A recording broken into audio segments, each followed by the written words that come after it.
그들의 발을 씻으신 후에 옷을 입으시고 다시 앉아 그들에게 이르시되 내가 너희에게 행한 것을 너희가 아느냐? 너희가 나를 선생이라 또는 주라 하니 너희 말이 옳도다. 내가 그러하다. 내가 주와 또는 선생이 되어 너희 발을 씻었으니 너희도 서로 발을 씻어주는 것이 옳으니라. 내가 너희에게 행한 것 같이 너희도 행하게 하려 하여 본을 보였노라. 내가 진실로 진실로 너희에게 이르노니 종이 주인보다 크지 못하고 보냄을 받은 자가 보낸 자보다 크지 못하나니 너희가 이것을 알고 행하면 복이 있으리라. 내가 너희 모두를 가리켜 말하는 것이 아니니라. 나는 내가 택한 자들이 누구인지 알미라. 그러나 내 떡을 먹는 자가 내게 발꿈치를 들었다 한 성경을 응하게 하려 하는 것이니라. 지금부터 일이 일어나기 전에 미리 너희에게 일러두면 일이 일어날 때 내가 그인 줄 너희가 믿게 하려 함이로라. 내가 진실로 진실로 너희에게 이르노니 내가 보낸 자를 영접하는 자는 나를 영접하는 것이요 나를 영접하는 자는 나를 보내신 이를 영접하는 것이니라. 예수께서 이 말씀을 하시고 심령이 괴로워 증언하여 이르시되 내가 진실로 진실로 너희에게 이르노니 너희 중 하나가 나를 팔리라. 제자들이 서로 보며 누구에게 대하여 말씀하시는지 의심하더라. 예수의 제자 중 하나 곧 그가 사랑하시는 자가 예수의 품에 의지하여 누웠는지라. 시몬 베드로가 머리짓을 하여 말하되 말씀하신 자가 누구인지 말하라 하니 그가 예수의 가슴에 그대로 의지하여 말하되 주여 누구니까? 내가 떡 한 조각을 적셔다 주는 자가 그니라 하시고 곧 한 조각을 적셔서 가룟 시몬의 아들 유다에게 주시니 조각을 받은 후 곧 사탄이 그 속에 들어간지라. 이에 예수께서 유다에게 이르시되 네가 하는 일을 속히 하라. 이 말씀을 무슨 뜻으로 하셨는지 그 앉은 자 중에 아는 자가 없고 어떤 이들은 유다가 동계를 맡았으므로 명절에 우리가 쓸 물건을 사라 하시는지 혹은 가난한 자들에게 무엇을 주라 하시는 줄로 생각하더라. 유다가 그 조각을 받고 곧 나가니 판이더라. 오늘 요한복음 13장 12절부터의 말씀은 이제 예수님께서 행하신 그 유명한 세족식에 대해서 말씀을 합니다. 자, 오늘 말씀 12절에 그들의 발을 씻으신 후에 옷을 입으시고 다시 그들에게 이르시되 내가 너희에게 행한 것을 너희가 아느냐. 자, 예수님께서 세족식을 행하신 후에 이들에게 그 의미를 물어보십니다. 그러면서 너희가 나를 선생이라 또는 주라 하니 너희 말이 옳구나. 내가 그러하다. 내가 주와 또는 선생이 되어 너희 발을 씻었으니 너희도 서로 발을 씻어주는 것이 옳으니라 라고 말씀합니다. 자, 여기 옳으니라 라는 말은 마땅하니라 라는 말이죠. 너희가 발을 내가 너희 발을 씻어 주었기 때문에 너희도 서로 발을 씻어 주는 것이 마땅하니라. 마땅하다라는 건 의무가 있느니라, 오페일로라는 단어입니다. 무엇을 해야 마땅하다. 반드시 그렇게 해야만 한다. 그래서 여기 보면은요, 여기 예수님이 내가 주와 선생이 되어 너희 발을 씻었다 이렇게 말씀하죠. 자, 주와 선생으로 너희 발을 씻었을 때 그 너희는 누구냐라고 하면 주님께는 종이 돼야 되고요. 그 다음에 선생에게는 제자가 되는 거죠. 그러니까 너희가 앞으로 복음을 증거하고 사람들을 만날 때 너희의 종들 그리고 너희의 제자들 너희의 가르침을 받는 자들에게 서로 발을 씻어주어라. 그러니까 우리도 이렇게 발을 씻어주어야 할 의무가 있다라는 겁니다. 자, 그러면서 15절에 내가 너희에게 행한 것 같이 너희도 행하게 하려 하여 본을 보였느니라 그럽니다. 본을 보였다. 이 본이라는 말, 모델을 보였다. 휘포데이그마라는 이 말은 구약에서는 성전의 이 모형, 원형을 이제 휘포데이그마라고 얘기를 합니다. 그러니까 예수님이 우리로 하여금 삶에, 그리고 예수님이 새로운 성전을 지어서 우리에게 주실 때 그 모델하우스가 뭐냐? 그 모델하우스의 핵심이 서로 발을 씻어주시는 것. 이렇게 이제 말씀을 하는 것이죠. 그래서 그 핵심에는 뭐가 있느냐? 서로 섬기고 사랑하는 것. 이게 제자도의 핵심이고, 그 다음에 교회, 성전의 핵심이 된다는 겁니다. 이 얘기를 들은 제자들은 많이 놀라고 충격을 받았을지 모릅니다. 그런데 사실 돌아보면 예수님의 삶 자체가 하늘의 영광을 버리고 이 땅의 백성들을, 또 그의 사랑하는 제자들을 섬기러 파격적으로 내려오셨죠. 그 자체가 충격이고 섬김이고 발을 씻어주는 것과 마찬가지였습니다. 그러니까 우리가 발을 씻어준다라는 건 뭐냐? 단순히 행위만이 아니라 우리의 삶 전체가 그렇게 섬기고 우리 자신을 내어주는 삶으로 드려야 한다는 것이죠. 그래서 예수님께서 이렇게 우리의 발을 씻어주시는 것은 단순히 발만 씻은 게 아니라 이제 우리의 발을 씻어주시기 위해 어떻게 하십니까? 십자가 지시러 가죠. 그러니까 이 발을 씻어주시는 것이 이 발을 씻는 것으로 표현이 되었습니다만, 이제 이게 하늘의 영광을 버리고 이 땅에 오신 하나님의 아들이 자신의 모든 걸 내어주며 기꺼이 우리 죄를 위해 대신 죽어주시는 그것 자체가 발을 씻어주시는 것이다. 그럼 우리도 마땅히 우리 지체와 우리의 제자들, 그리고 우리의 종들, 또 우리의 형제들을 향하여 발을 씻어주는 것이 마땅하다라는 것이죠. 그러면서 16절에 내가 진실로 너희에게 이르노니 종이 주인보다 크지 못하고 보냄을 받은 자가 보낸 자보다 크지 못하니 너희가 이것을 알고 행하면 복이 있으리라. 자, 여기 예수님 이렇게 말씀합니다. 종이 주인보다 크지 못하다. 그럼 제자들은 뭐냐? 보냄을 받은 자가 보낸 자보다 크지 못하다. 여기 보냄을 받은 자라는 말이 헬라어로 아포스톨로스입니다. 아포스톨로스는 영어 아포슬이라고 그러죠. 사도를 가리킵니다. 보냄 받은 자, 사도. 그래서 보냄을 받은 자, 사도들, 제자들이 보낸 자, 예수님보다 크지 못하지요. 그래서 너희가 이것을 알고 행하면 복이 있을 것이다 라는 겁니다. 여러분, 예수님께서 여태까지 복이 있다라는 말을 몇 번에 걸쳐서 하셨습니다. 먼저는 도마가 나중에 예수님 부활하신 다음에 예수님을 의심하고 내가 직접 예수님 상처에 손을 넣어보기 전까지는 믿지 못하겠노라. 그러자 예수님이 나타나셔서 이렇게 옆구리도 보여주시고 손에 상처도 보여주시면서 만져보라 그러죠. 그러면서 너 보고 믿는 자가 아니라 보지 않고 믿는 자가 되라. 그래야 복이 있다. 예수님께서 이렇게 말씀하셨고요. 또 하나 이제 오늘 이 말씀은 뭐냐면 그 보냄을 받은 자로서 이게 보냄을 받은 자가 보낸 자보다 크지 못한 것을 알고 섬기면 복이 있다라고 합니다. 그래서 여러분, 이제 요한복음에 나오는 복 있는 신앙, 복 있는 신앙은 뭐냐? 첫 번째로 섬기는 자, 섬기는 자.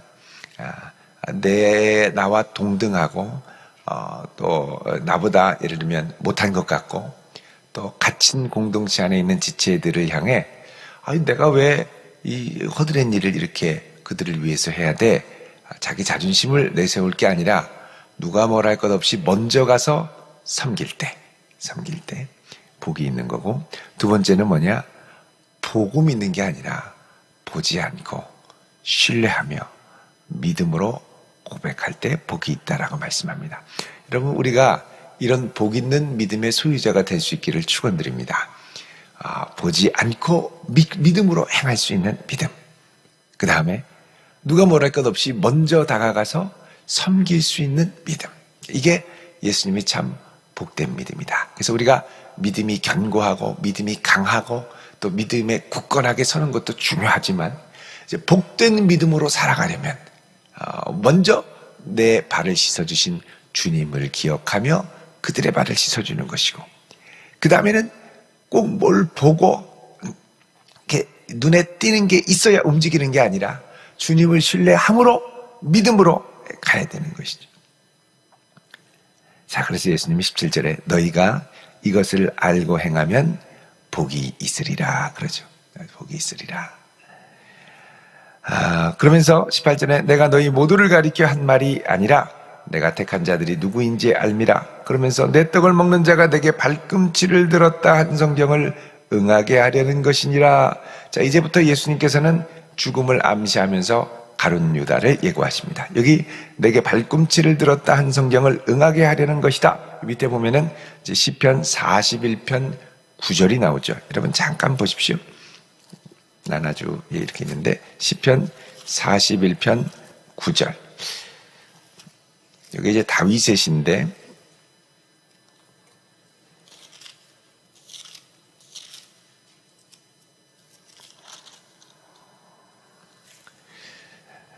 내가 신뢰하여 내 떡을 나눠 먹던 나의 가까운 친구도 나를 대적하여 그의 발꿈치를 들었나이다. 이렇게 얘기하죠.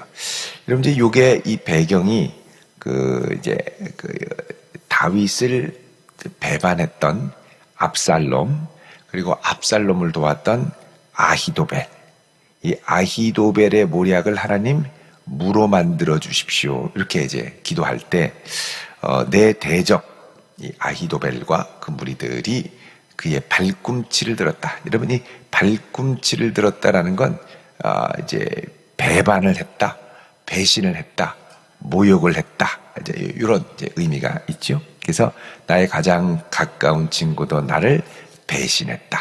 그러니까 여기 내 떡을 먹는 자가 내게 발꿈치를 들었다는 건 내 떡을 먹는 자가 나를 배신하였다라는 것을 이루게 하려 함이라. 이런 이제 말씀입니다. 사실 나중에 이게 이제 이 발꿈치를 들은 거에 대해서는 창세기 3장 15절에 이제 그 뱀의 후손이 여인의 후손의 발꿈치를 이제 물게 되지요. 그리고 여인의 후손은 이제 그 머리를 상하게 하는 발꿈치를 문다. 일종의 여인의 후손이 이제 예수님을 아주 곤란하게 배신하고 모략으로 몰아가는 그런 모습을 사실은 좀 보여주고 있습니다. 자, 그래서 이제 예수님께서 이제 내 떡을 먹는 자가 내 발꿈치를 들었다 한 성경을 응하게 하라는 것이라니까. 내 떡을 먹는 자가 나를 배신할 거야 이런 말이죠. 19절에 지금부터 이 일이 일어나기 전에 너희에게 일러둠은 일이 일어날 때 내가 그인 줄 너희로 믿게 하려 함이라 그러죠. 자, 왜 내가 미리 이 이야기를 하느냐? 내가 그냥 제자들에게 비참하게 배신당해서 그것도 모르고 이 메시아가 돌아가셨어가 아니라 이런 일들이 하나님의 구원사를 위해 필요한 것임을 믿게 하려 함이라. 그러면서 20절에 내가 보낸 자를 영접하는 자는 나를 영접하는 것이고 나를 영접하는 자는 나를 보내신 이를 영접하는 것이니라 말씀하죠.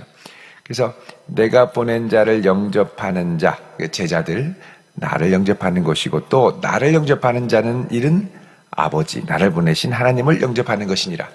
그래서 이게 이제 구조적으로 연결이 되죠.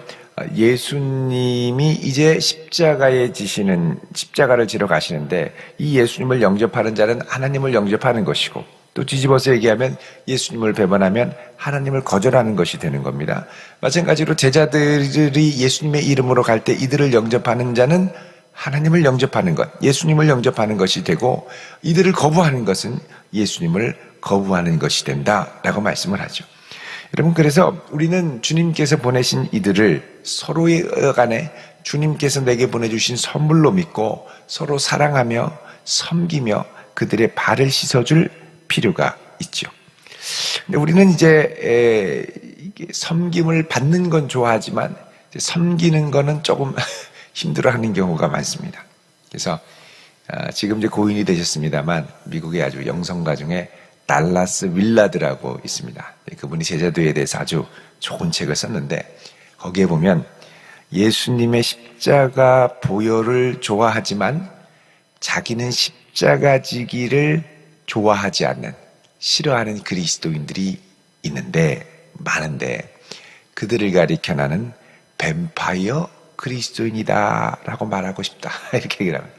뱀파이어 그리스도. 예수님의 보혈은 좋아하는데 내가 십자가 지기는 싫어하는 사람들, 다 뱀파이어들이라는 거죠.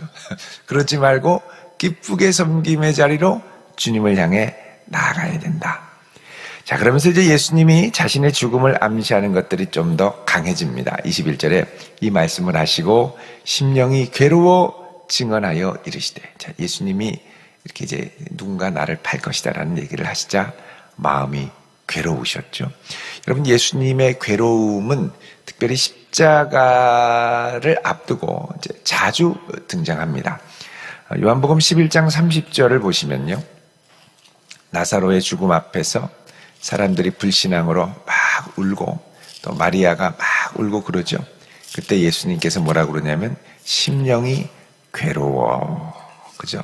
11장 30절에 보시면 사람들이 막 우니까 33절에 온 유대인들이 우는 걸 보고 심령의 비통이 여기셨다. 심령의 비통이 여겼다는 게 심령이 괴로웠다 이런 말입니다. 자, 이렇게 예수님께서 이제 괴로워하시고 또 이제 12장 27절을 보시면 예수님이 또 말씀하시죠. 지금 내 마음이 괴로우니 무슨 말을 하리요? 그러죠. 자, 예수님 마음이 괴로우셨습니다. 왜냐하면 이제 예루살렘에 가셔서 23절에 인자가 영광을 얻을 때가 왔도다. 십자가 질 때가 왔도다. 라고 말씀하셨거든요. 그래서 이제 사망의 권세에 함몰되어 괴로워하는 사람들을 보고 괴로워하시고, 이 사망의 권세를 괴로워하신 거예요. 그 다음에 예수님이 그 사망의 권세를 이기기 위해 십자가 지실 때 괴로워하시고, 그 다음에 이제 뭘 괴로워하시느냐? 자기의 사랑하는 제자가 십자가를 앞두고 배반해서 죽음으로 넘겨주는 걸 아시고 괴로워하시고. 예수님의 인성입니다. 인성. 완전한 하나님이었지만 동시에 완전한 인간이 되셔서 우리가 느끼는 비탄과 아픔을 그대로 느끼셨죠. 그럼 우리가 살아갈 때도 이제 여러 가지 괴로움들이 찾아오죠. 사망의 권세 앞에 병들고 아프고 이때 힘들기도 하고, 또 우리의 가장 가까운 사람들이 우리를 배신할 때 참 마음이 많이 아픕니다.